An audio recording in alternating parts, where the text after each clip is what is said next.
नमस्कार दोस्तों, कैसे हो। स्वागत है आपका मोरी क्लासेस के यूट्यूब चैनल में। दोस्तों, इस वीडियो में रीजनिंग के 10 अति महत्वपूर्ण प्रश्नों को कवर करेंगे जो आने वाली सभी परीक्षाओं के लिए इम्पोर्टेंट है। दोस्तों, ये रीजनिंग का पार्ट नंबर 15 होने वाला है। अगर आप इससे पहले वाले पार्ट को अभी तक नहीं देखे हो, उन्हें भी जाकर जरूर देख लीजिएगा, सभी पार्ट इम्पोर्टेंट है। तो चलिए हम शुरू करते हैं प्रश्न 1 से। दोस्तों, आप हर किसी प्रश्नों को खुद से भी सोल्व करने की जरूर कोशिश करिएगा। तो हमारा पहला प्रश्न दिया है। प्रश्न कह रहा है कि दिए गए विकल्प में से संबंधित संख्या को चुनिए। यानी दोस्तों, जैसे हमें 6 का संबंध 222 से दिया है, हमें सेम तरीके से 7 का संबंध बताना है। यानी ये नंबर एनालॉजी का प्रश्न है। हमें सबसे पहले पता करना है कि 6 का 222 कैसे लिखा है, हमें सेम तरीके से 7 का बताना है। तो जब भी संख्या बड़ी दी होती है, जैसे 6 से यहाँ पर डायरेक्ट 222 लिखा है, तो हम यहाँ पर कैसे पता करेंगे। सबसे पहले हम यहाँ पर घन करेंगे। जैसे 6 का अगर घन करेंगे तो 6 का घन होता है 216 होता है। ठीक है, अब देखिए यहाँ पर हमें क्या दिया है, 222 दिया है। अगर 216 में हम क्या कर सकते हैं, इसी 6 को जोड़ देंगे। ठीक है, इसी 6 को जोड़ देंगे तो कितने हो जाएंगे, 222। और 222 यहाँ पर दिया है। ठीक है, तो इसी तरीके से हम यहाँ पर भी करेंगे। जैसे सबसे पहले हम क्या करेंगे, 7 का घन करेंगे। अब 7 का घन होता है 343 होता है। ठीक है, अब 343 में क्या करेंगे दोस्तों, जैसे हमने यहाँ पर इसी 6 को जोड़ा था। ठीक है, तो हम भी यहाँ पर इसी 7 को यहाँ पर क्या करेंगे, जोड़ देंगे। तो इसी 7 को यहाँ पर जोड़ेंगे तो कितने हो जाएंगे, 350 हो जाएंगे। ठीक है, कितने हो जाएंगे, 350। यानी जो प्रश्नवाचक चिन्ह दिया है यहाँ पर क्या आना चाहिए, 350 आना चाहिए। ऑप्शन में देखेंगे तो ऑप्शन में हमारे पास सी में दिया है, तो ऑप्शन हमारा सी वाला क्या होगा, सही जवाब हो जाएगा दोस्तों। ठीक है, चलिए हम बढ़ते हैं प्रश्न 2 पे। अब दूसरे नंबर का प्रश्न दोस्तों दिया है। प्रश्न कह रहा है कि HONESTY को यहाँ पर ABCXZDQ लिखते हैं। ठीक है, तो हमें यहाँ पर TONY का पूछा है। यानी दोस्तों देखिए, सबसे पहले हम क्या करेंगे, यहाँ पर पता करेंगे कि जैसे H से A कैसे लिखा है, O से B कैसे लिखा है, N से C कैसे लिखा है, E से X कैसे लिखा है, S से Z कैसे लिखा है, T से D और Y से Q। यानी दोस्तों यहाँ पर हम देखेंगे तो यहाँ पर प्लस माइनस चल रहा है। ठीक है, अगर दोस्तों यहाँ पर कुछ भी समझ नहीं आता है जब भी ऐसे प्रश्न में, ठीक है, तो आपको क्या करना है, देखिए जैसे यहाँ पर इसने टी को क्या लिखा है, तो देखिए टी को इसने डी लिखा है, तो हम भी यहाँ पर टी को क्या लिख सकते हैं, डी ही लिखेंगे, सेम उसके ही तरह। ठीक है, उसके बाद हमारा यहाँ पर ओ दिया है और ओ को इसने यहाँ पर क्या लिखा है, बी लिखा है, तो हम भी क्या करेंगे, ओ को यहाँ पर बी ही लिखेंगे। ठीक है, उसके बाद यहाँ पर हमने ओ को बी लिखा, यहाँ पर एन दिया है, एन को दोस्तों यहाँ पर इसने क्या लिखा है, तो एन को इसने सी लिखा है, तो हम भी एन को क्या करेंगे, सी लिख लेंगे। ठीक है, तो देखिए एन को हम क्या करेंगे, सी लिखेंगे। उसके बाद अब देखिए हमारा यहाँ पर वाई है, तो इसने वाई को क्या लिखा है, तो क्यू लिखा है, तो हम भी वाई को क्या करेंगे, यहाँ पर देखिए क्यू लिख लेंगे। ठीक है, वाई को क्यू लिख लेंगे। अब देखिए हमारा क्या आया था, DBCQ, ये ऑप्शन में देखेंगे, देखिए क्या आया, DBCQ। ऑप्शन में देखेंगे DBCQ, तो ऑप्शन हमारे ए में दिया है, तो ऑप्शन हमारा ए वाला क्या होगा, सही जवाब होगा। तो कभी कभी कोडिंग डिकोडिंग का प्रश्न समझ में नहीं आए तो हमें क्या करना है, इसी के लेटर को चुरा लेना है। ठीक है, तो चलिए हम बढ़ते हैं प्रश्न 3 पे। अब तीसरे नंबर का प्रश्न दिया है। प्रश्न कह रहा है कि दिए गए विकल्पों में से संबंधित संख्या को चुनिए। यानी दोस्तों ये भी नंबर एनालॉजी का ही प्रश्न है, लेकिन संख्या यहाँ पर बड़ी दी है। जैसे यहाँ पर देखिए 7584 का संबंध यहाँ पर 5362 से है, तो हमें यहाँ पर बताना है 4000 यहाँ पर 663 का। ठीक है, तो देखिए जब भी संख्या बड़ी दी जाए, याद रखना यहाँ पर जब भी संख्या बड़ी दी जाए तो एक एक संख्या को देखना है अंतर। देखिए जैसे यहाँ पर देखिए 7 में क्या लिखा है, यहाँ पर 5 लिखा है, 7 का यहाँ पर 5 लिखा है, -2 किया है। ठीक है, 5 से 3 लिखा है तो -2 किया है। उसके बाद यहाँ पर देखिए 8 से 6 लिखा है तो -2 ही किया है, और 4 से 2 लिखा है तो यहाँ पर भी -2 ही किया है। अगर कुल मिला के देखेंगे तो यहाँ पर 2222 ही इसका अंतर है। तो हम भी देखिए यहाँ पर सबसे पहले इसमें क्या करेंगे, 4 में 2 माइनस करेंगे तो कितने हो जाएंगे, 2। उसके बाद 6 में भी क्या करेंगे, 2 को माइनस करेंगे तो कितने होंगे, 4। ठीक है, उसके बाद यहाँ पर 7 में भी हम क्या करेंगे, 2 को माइनस करेंगे तो कितने होंगे, 5। फिर 3 में 2 को माइनस करेंगे तो 1, यानी संख्या हमारी क्या बनी, 2451। तो ये हम ऑप्शन में देखेंगे तो ऑप्शन हमारे ए में दिया है, तो ऑप्शन हमारा क्या होगा, ए वाला सही जवाब होगा।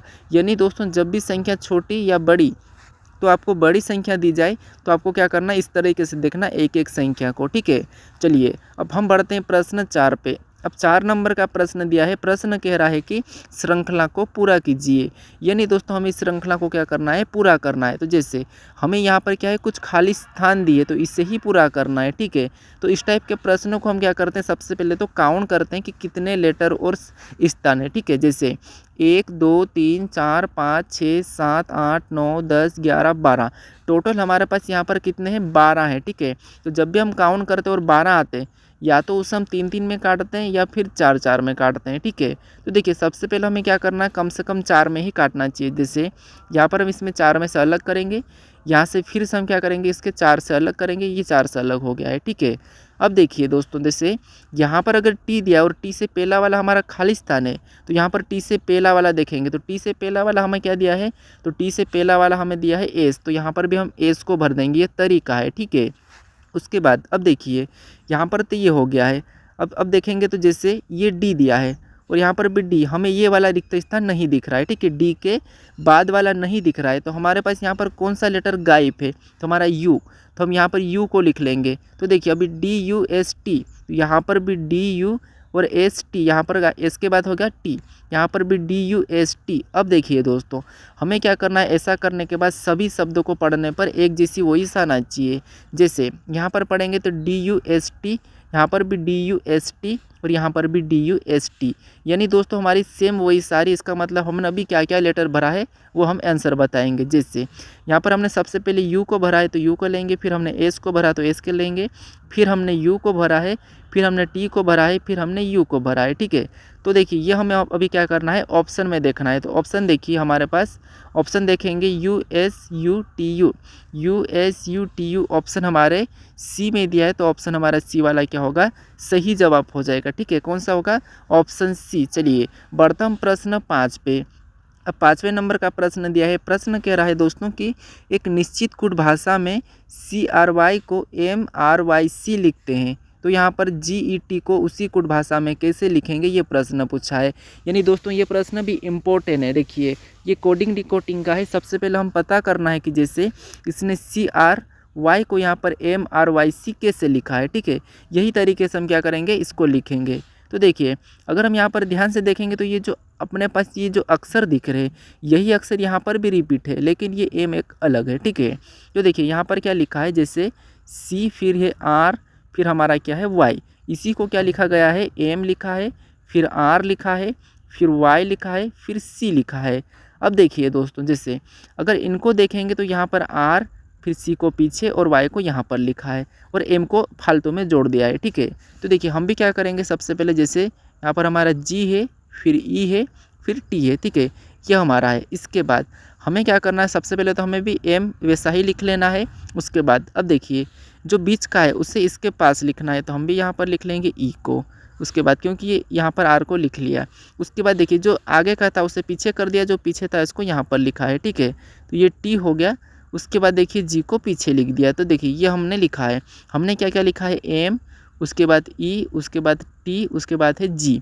तो ये हम क्या करेंगे, ऑप्शन में देखेंगे तो ऑप्शन हमारे देखिए ऑप्शन कहाँ पर है, METG, METG ऑप्शन में देखेंगे तो हमारे ऑप्शन यहाँ पर डी में दिया है, तो ऑप्शन हमारा क्या होगा, डी वाला सही जवाब होगा। तो देखिए कभी कभी ऐसा भी होता है कि एक लेटर फालतू में हमें कंफ्यूज करने के लिए भी दिया जाता है, तो ये भी याद रखना आप। चलिए बढ़ता हम प्रश्न 6 पे। अब 6 नंबर का प्रश्न दिया है, प्रश्न कह रहा है दोस्तों कि यदि A बराबर 26, SUN बराबर 27, तब हमें CAT का पूछा है, ठीक है। तो देखिए यहाँ पर A बराबर 26 कैसे लिखा है और SUN बराबर 27 कैसे लिखा है, हमें सेम तरीके से CAT का बताना है, ठीक है। तो देखिए जैसे यहाँ पर क्या करेंगे, सबसे पहले हम पता करेंगे A का 26 कैसे लिखा है और इसका यहाँ पर 27 कैसे लिखा है। अब देखिए दोस्तों अगर हम यहाँ पर देखेंगे तो A और A का विपरीत क्या होता है, जेठ होता है, और जेठ कितने नंबर पे आता है, तो जेठ आता है 26 नंबर पे, और 26 यहाँ पर लिखा है। अब यही तरीका यहाँ पर देखते हैं, जैसे एस का विपरीत होता है एच, ठीक है। उसके बाद यू का विपरीत होता है एफ, ये यू का विपरीत, एन का विपरीत होता है एम, ठीक है, ये इनके विपरीत हो गए। अब देखिए एच हमारा 8 नंबर पे आता है, एफ हमारा 6 नंबर पे आता है, 13, एम हमारा 13 नंबर पे आता है, ठीक है। अब देखिए इन्हें हम क्या कर सकते हैं, सभी को जोड़ लेते हैं। जैसे अगर हम सभी को जोड़ देंगे तो सभी को जोड़ने पर कितने हो जाएंगे, यहाँ पर 8 और 6 14, 14 और 13 27, ठीक है। कितना हो जाएंगे 27, यानी यहाँ पर 27 दिया है। तो इसका मतलब ये है कि हमें क्या करना है, इनके यहाँ पर विपरीत निकालना है और विपरीत निकाल के उनके अंकों को जोड़ना है। जैसे सी का विपरीत क्या होता है, 1 से होता है, ए का विपरीत क्या होता है तो जेड होता है, टी का विपरीत क्या होता है तो टी का विपरीत जी होता है। अब देखिए सभी को लिखेंगे तो 1 से हमारा 24 नंबर पे आता है, हमारा जेड 26 नंबर पे आता है और जी हमारा 7 नंबर पे आता है। ठीक है, हमने इनको लिखा है। अब देखिए जैसे अब हमें क्या करना है, इन सभी को जोड़ना है। तो देखिए 24 और 26 को जोड़ेंगे तो 50 और 50 में 7 को जोड़ेंगे तो कितने हो जाएंगे 57। तो 57 हम क्या करेंगे, ऑप्शन में देखेंगे तो ऑप्शन हमारे सी में दिया है, तो ऑप्शन सी वाला हमारा क्या होगा, सही जवाब हो जाएगा दोस्तों। ठीक है, तो ये प्रश्न भी इम्पोर्टेंट था। चलिए बढ़ता हम प्रश्न 7 पे। अब 7 नंबर का प्रश्न दिया है, प्रश्न कह रहा है कि नीचे दी गई आकृति का प्रतिबिंब बताइए। यानी दोस्तों जैसे ये ए बी रेखा में, ठीक है, तो हमें इसका प्रतिबिंब इस तरफ कैसा बनेगा, ये प्रश्न पूछा है। ठीक है, तो देखिए जब भी इस टाइप का प्रश्न पूछा जाएगा तो हमें देखिए क्या करना है, यहाँ पर सबसे पहले हमें दर्पण देखना है। तो दर्पण को देखेंगे तो दर्पण देखिए इसकी यहाँ पर इसकी छाया इस तरफ पूछिए। ठीक है, इस तरफ, यानी ये जो हिस्सा है ये सारा के सारा इस तरफ हो जाएगा। ठीक है, किधर हो जाएगा, इस साइड हो जाएगा। तो देखिए ऑप्शन में देखेंगे तो यहाँ पर सबसे पहले हम देखेंगे चांद को।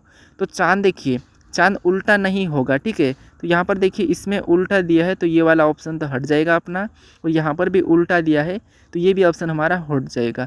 उसके बाद देखिए अब हमारे पास ऑप्शन ए और सी बचा है। अगर हम इसे यहाँ पर क्या करेंगे, इसको पलटा देंगे तो देखिए ये जो ओम का चिन्ह है ये इधर आके उधर घूम जाएगा। ठीक है, तो इसीलिए ऑप्शन ए भी हमारा हटेगा और ऑप्शन सी वाला हमारा क्या होगा, सही जवाब हो जाएगा। ठीक है, क्योंकि ये चिन्ह ये चिन्ह भी हमारा इस तरफ हो जाएगा। ठीक है, तो ऑप्शन यहाँ पर कौन सा वाला होगा दोस्तों, ऑप्शन सी वाला सही जवाब हो जाएगा। ठीक है, ये पिछली बार परीक्षा में पूछा था एसएससी जीडी में। ठीक है, चलिए बढ़ता हूँ प्रश्न 8 पे। अब 8वें नंबर का प्रश्न दिया है, प्रश्न कह रहा है कि यदि बीते हुए कल से एक दिन पहले मंगलवार था तो आने वाले कल के एक दिन बाद कौन सा दिन यानी कि क्या दिन होगा। दोस्तों ये कैलेंडर का प्रश्न है। हमें सबसे पहले तो ये पता करना है कि यहाँ पर कि जैसे देखिए इस टाइप के जब प्रश्न पूछे जाएंगे परीक्षा में तो आपको कैसे क्या करना है, मैं तरीका बता रहा हूँ। देखिए जहाँ पर भी ऐसा कल लिखा हुआ हो, ठीक है, तो उसको आप 1 मान लेना और परसों लिखा उसे 2 मान लेना। ठीक है, और 1 दिन 2 दिन ये तो आपको पता ही होगा। अब देखिए जैसे यहाँ पर यदि बीते हुए कल से, यानी दोस्तों यहाँ पर कल लिखा है तो हम क्या करेंगे 1 मानेंगे। ठीक है, उसके बाद बीते हुए कल से एक दिन, तो यहाँ पर 1 लिखा है तो हम इसे भी 1 लिख लेंगे। ठीक है, एक दिन पहले मंगलवार, यानी दोस्तों ये याद रखना कौन सा वार है। ठीक है, तो मंगलवार। उसके बाद मंगलवार था तो आने वाले कल के, तो यहाँ पर कल लिखा है तो हम इसे भी क्या करेंगे 1 मान लेंगे। कल के एक दिन, तो यहाँ पर भी हम 1 मान लें, ये 1 मान लेंगे। कल के एक दिन बाद क्या दिन होगा। अब देखिए हमने जहाँ पर दिन और कल लिखा था उसे मान लिया। अगर यहाँ पर परसों लिखा हुआ था तो उसे हम क्या मानते, 2 मानते। ठीक है, लेकिन हमें यहाँ पर परसों देखने को नहीं मिला, बस कल और 1 मिला। अब देखिए ऐसा करने के बाद इनको सभी को क्या करना, जोड़ लेना है। तो देखिए यहाँ पर सभी को जोड़ लेंगे तो 1 और 1 2, 2 और 1 3, 3 और 1 4, यहाँ पर टोटल कितने हो जाएंगे, 4 हो जाएंगे। ठीक है, कितने हो जाएंगे 4। अब देखिए ये जो 4 आया हमारा, यही क्या होगा इस वाले यहाँ पर वार में जुड़ जाएगा। तो देखिए हमें क्या दिया था, मंगलवार। अब जोड़ेंगे क्यों, ये याद रखना, जोड़ना इसीलिए क्योंकि यहाँ पर होगा कहा है। ठीक है, यहाँ पर होगा कहा तो हमें क्या करना है, इस वार में जोड़ना है।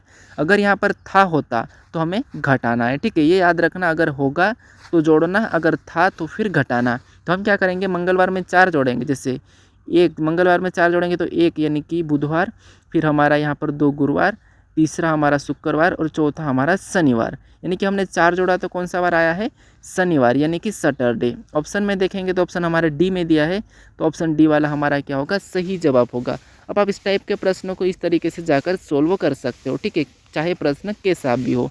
चलिए बढ़ते हम प्रश्न 9 पे। अब 9वें नंबर का प्रश्न दिया है, प्रश्न कह रहा है कि 3 मई 2008 को कौन सा दिन था। यानी दोस्तों हमें ये बताना है कि 3 मई 2008 को कैलेंडर में कौन सा दिन था। ठीक है, तो देखिए हमें इस टाइप के प्रश्नों को जब भी सोल्व करना है तो सबसे पहले क्या करना है, लास्ट तक की 2 डिजिट लेना है। क्या है, 08 है। ठीक है, क्या है, 08 है।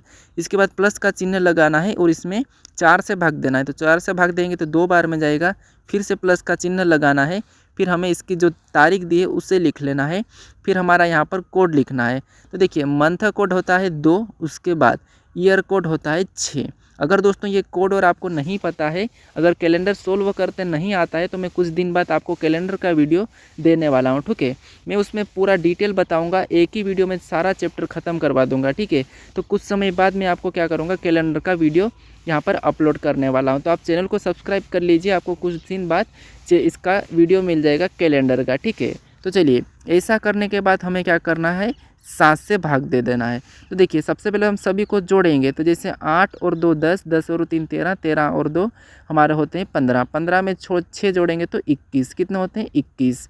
अब देखिए, सभी को जोड़ने पर 7 से भाग देना है। अब देखिए, यहाँ पर 7 से भाग दे देंगे, 7 से कट जाएगा, यानी कि 0 होगा। ये कट गया है तो 0 होगा। अब देखिए दोस्तों, जब 0 होता है तो हम 0 को क्या मानते हैं, शनिवार मानते हैं। तो ऑप्शन में देखेंगे तो ऑप्शन हमारे सी में दिया है, तो ऑप्शन सी वाला हमारा सही जवाब होगा। अगर हमारा शेष 1 बचता तो हम रविवार मानते, 2 बचता तो सोमवार, 3 बचता तो मंगलवार, 4 बचता तो हम बुधवार, 5 बचता तो गुरुवार और 6 बचा तो शुक्रवार और 0 बचे तो शनिवार। ये आपके सामने ये हो गए दिन के, ठीक है। तो ये भी आप क्या करना, याद रखना, मैं सारा आपको बता दूंगा, फिर आप उंगलियों पे कर सकते हो, ठीक है। तो हमारा सही जवाब क्या होगा, ऑप्शन सी। चलिए बढ़ता हम प्रश्न 10 पे। अब 10वें नंबर का प्रश्न दिया है। प्रश्न कह रहा है कि नीचे दी गई आकृति किस विकल्प में चिन्हित है। यानी दोस्तों, हमें एक जो आकृति दी है ये किस विकल्प में चिन्हित है, ये हमें बताना, ठीक है। तो देखिए, हमें क्या करना है, सबसे पहले गोल देखेंगे तो यहाँ पर देखिए जो बीच में छोटी सी बिंदी लगी है, तो ये तो नहीं होगी, तो ऑप्शन सी हमारा हटेगा। अब देखिए, हमें देखिए ये जो ये टुकड़ा दिख रहा है लटका हुआ, ये भी हमें पता करना है। तो इस वाली आकृति में जो टुकड़ा लटका हुआ हमें मिलेगा नहीं, तो ऑप्शन ए हमारा हटेगा। अब देखिए, अगर हम देखेंगे ऑप्शन बी को, तो ये जो लाइन हमें दिख रही है, ठीक है, ये लाइन हमारी यहाँ पर ऑप्शन बी में नहीं मिलेगी, तो ऑप्शन बी भी हमारा हटेगा। अब देखिए, यहाँ पर देखेंगे तो ये हमारा एक तो गोल है और यहाँ से एक ये लाइन ये बनी, फिर ये बनी, एक ये टुकड़ा बन गया है, ठीक है। तो इसीलिए हमारा यहाँ पर देखिए ये जो हमारा ऑप्शन डी वाला है, यही क्या होगा, चिन्हित होगा। यानी कि ऑप्शन डी में ये आकृति क्या है, चिन्हित है। तो ऑप्शन डी वाला हमारा सही जवाब हो जाएगा दोस्तों, ठीक है। कौन सा होगा, ऑप्शन डी। चलिए बढ़ता हम प्रश्न अभी अगला वाला। अब दोस्तों, अगला प्रश्न में क्या दिया है, यहाँ पर आपको टेस्ट क्वेश्चन, ठीक है। यानी कि जो टेस्ट क्वेश्चन दिया है, तो आपको क्या करना है, विषम संख्या ज्ञात करें। प्रश्न कह रहा है कि विषम संख्या ज्ञात करें, तो आपको इन ऑप्शन में से कौन सा ऑप्शन है जो विषम है, यानी कि कौन सी संख्या विषम है, ये आपको बताना है, ठीक है। तो दोस्तों, आप इसका आंसर सही क्या है ये मुझे कमेंट करें, ठीक है। और दोस्तों, अभी तक आप अगर इस चैनल को सब्सक्राइब नहीं करे हो, तो दोस्तों प्लीज़ सब्सक्राइब कर लीजिए, क्योंकि आप वीडियो देखते हैं लेकिन सब्सक्राइब नहीं करते हो। तो प्लीज़ आप एक लाइक और सब्सक्राइब तो ज़रूर कर ही सकते हो, ठीक है। अगर आपको इनका PDF चाहिए तो आपको क्या करना है, यहाँ पर व्हाट्सअप पे जाना है। व्हाट्सअप चैनल पे मैं आपको यहाँ पर डिस्क्रिप्शन में लिंक दे दूँगा, तो वहाँ पर जाके आप इसका PDF डाउनलोड कर सकते हो, ठीक है। और उसे भी आप फॉलो कर लीजिएगा, ठीक है। तो चलिए हम मिलते हैं अपने नेक्स्ट वीडियो में, तब तक आप इसका आंसर मुझे बताइए।